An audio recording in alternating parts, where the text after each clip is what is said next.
Halo semua, selamat datang di podcast kami, tempat nongkrongnya sejarah dan anak bangsa. Perkenalkan, nama saya Agus dan rekan saya. Hai, perkenalkan nama saya Aiden. Nah, kali ini kita bakal bahas sesuatu yang menarik nih. Betul banget, Jepang. Dari Sakura yang sekarang terkenal dengan anime, sushi dan budaya uniknya. Tapi siapa sangka, dulunya Jepang pernah menjadi negara imperialisme yang cukup bengis. Yap, kita bakal bahas gimana Jepang berubah dari negara yang tertutup menjadi kekuatan militer yang menaklukkan banyak wilayah di Asia. Jadi, langsung aja kita mulai dari yang pertama. Terus, imperialisme itu apa sih? Nah, oke.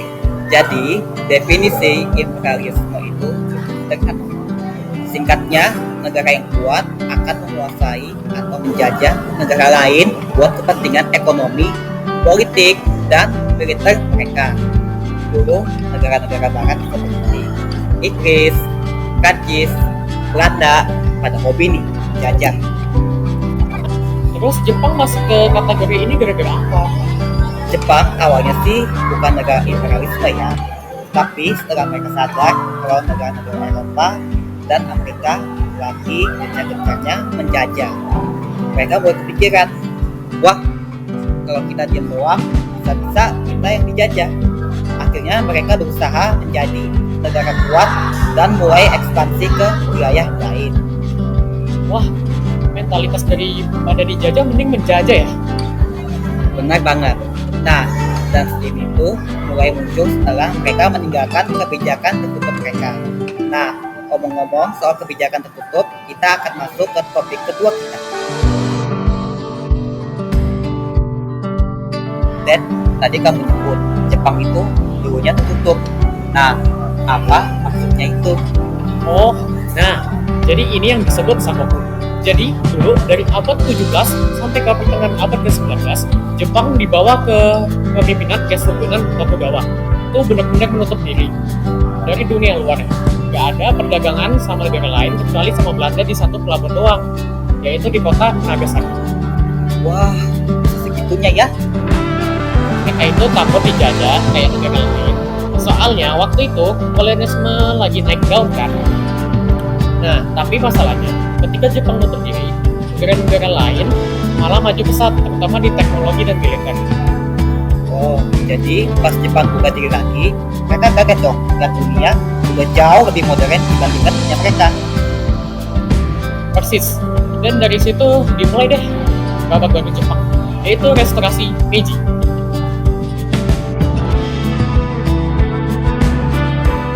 Terus, lu pasti tahu tentang restorasi Meiji. Apa sih yang terjadi pada saat itu? Nah, singkatnya, ini momen di mana Jepang mulai move on dari sistem lama berubah drastis menjadi negara modern. Pada tahun 1868, Kaisar Meiji naik tahta dan menghapus sistem shogun. Jepang mulai buka mata dan sadar kalau kita mau bertahan, kita harus modern. Oh, jadi ini titik balik Jepang dari negara feodal ke negara modern. Benar banget. Mereka mulai reformasi besar-besaran di semua sektor, mulai dari militer, ekonomi, pendidikan, sampai politik. Mereka juga belajar banyak dari negara-negara barat. Gila banget, cepet banget ya transisinya. Biasanya negara butuh ratusan tahun buat kayak gitu. Yap, Jepang gercep habis. Makanya mereka jadi kekuatan baru di Asia dalam waktu singkat. Nah, Aiden, setelah Jepang sadar harus modern, mereka ngapain aja sih? Banyak banget. Mereka bangun pabrik, bikin rel kereta api, bikin sistem pendidikan baru. Tapi yang paling gila adalah reformasi militernya. Mereka belajar dari Prancis dan Jerman buat bikin tentara yang modern. Oh, makanya pas perang lawan negara lain, mereka udah siap banget ya? Betul. Bahkan mereka juga bikin angkatan laut yang kuat banget. Sampai bisa ngalahin Rusia di perang Rusia-Jepang tahun 1904 sampai 1905. Waduh, Jepang lawan Rusia, itu berarti mereka udah benar-benar naik level jadi kekuatan dunia dong. Bener, ini tunjukin ke dunia bahwa Jepang bukan lagi negara Asia yang lama. Oh iya, terus gimana awalnya Jepang mulai menjajah wilayah lain? Nah, setelah mereka modern, mereka butuh sumber daya alam untuk industri mereka. Jepang kan nggak punya banyak lahan tuh.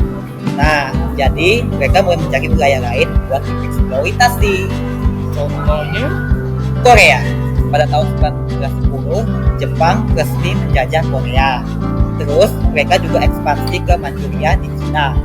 Bahkan sampai ke Asia Tenggara pada Perang Dunia Kedua. wah, Jepang dari negara tertutup jadi penjajah beneran ya? Ya, itu berujung ke Perang Dunia Kedua, di mana mereka semakin gila dengan ekspansi mereka. Gila sih perjalanan Jepang. Dari yang tadinya isolasi sendiri, tiba-tiba menjadi negara kuat dan bahkan bisa menjajah negara lain loh. Benar banget Aiden. Ini juga jadi pelajaran kita bahwa perubahan bisa terjadi sangat cepat, tergantung gimana cara kita merespon dunia sekitar. Itu poinnya. Dan mungkin kalau Jepang nggak dijatuhin di Perang Dunia II, ceritanya bakal beda lagi ya. Bisa jadi. Oke deh, segitu dulu pembahasan kita kali ini. Jangan lupa follow podcast kita biar nggak ketinggalan bahasan seru lainnya. Sampai jumpa di pertemuan berikutnya.